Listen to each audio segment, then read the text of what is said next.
So I'm Kraig Hursh, and we're representing a gay married couple. I'm Romulus Patterson. It was kind of a crazy story. I was about to give up on love, so to speak, and then We met on a hookup website, basically. I got his message through the website.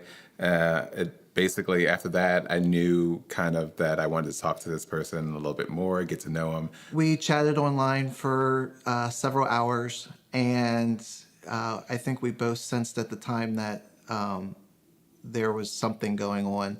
Found out we had a lot in common. We both had kids. We both were single and I guess looking for love, just I guess in the wrong places, I guess like the song goes. We exchanged phone numbers, and usually what happens online is you never talk to that person again. And the next day we were talking, and we wound up meeting for dinner that night. We instantly hit it off. We went to the movies the next night. And then I instantly fell for him. 2 years later, we got engaged, and a year later, in 2014, we got married. But growing up as a gay male, I grew up in York County as a closeted gay male.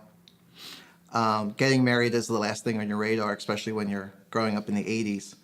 It's not something that you think will ever happen. It's not something that you don't necessarily want, but it's not something that you think would ever happen. And so when we met, it wasn't that we were meeting to get married. It was just we were going to be in a relationship. So when the whole Supreme Court decision was coming out and everything, we had already talked about, someday we'll get married. And then it just helped ramp that up, that this is actually going to happen. This could happen, and we could live a life and have equality like anyone else does. It's funny, like going through the whole marriage process or the planning process, we often got asked questions, and we still do in this relationship, like, oh, who's the man and who's the woman in the relationship? And it's like, well, what do you mean by that? Well, who does the laundry and who mows the grass? And it's like, well, I do the laundry and he does the laundry, and I mow the grass and he helps mulch. And why is that such a sexist question?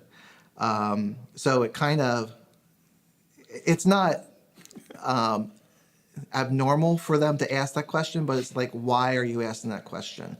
Do you look at your own relationship like these are the male roles and these are the women's roles? But probably goes back to the Leave It to Beaver's years as well.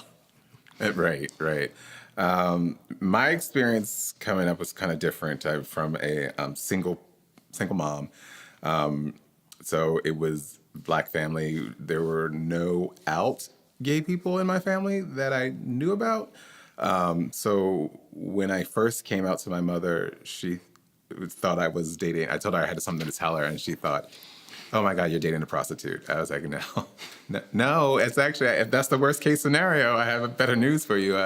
I'm gay. And so she was like, I love you regardless. But we did have a repairman fixing the washing machine when I told her, and you heard his wrench drop. Like, so coming out, she's heavily into the church. She's a deacon of the church. So I was really worried about how her religion was going to play into me telling her, and to hear that she was loving me regardless of what it is. She loves me, but she just didn't understand at that time. I never brought anyone around that I dated just for fear that she's always said that I understand it, I accept you, but I just don't want to see it.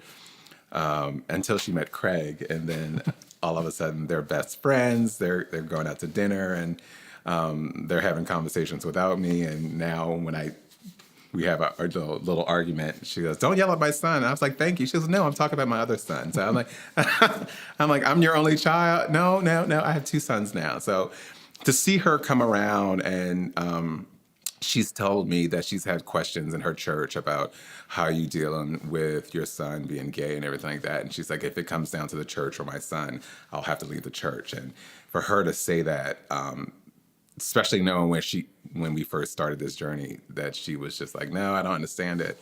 To have her say that now, it was just the greatest thing I could ever hear.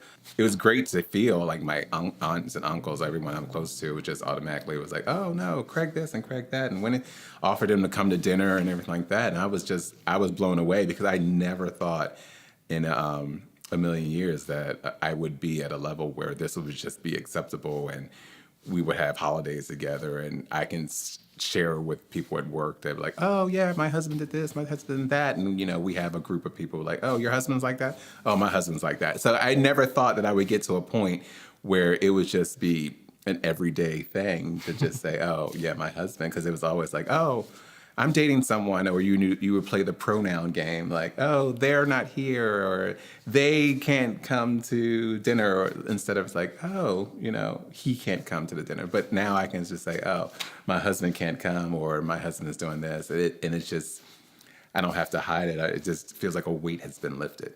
I'm still adjusting. 6 years in, I'm still adjusting to the whole large family thing and just being accepted for who I am, as opposed to what label I happen to have.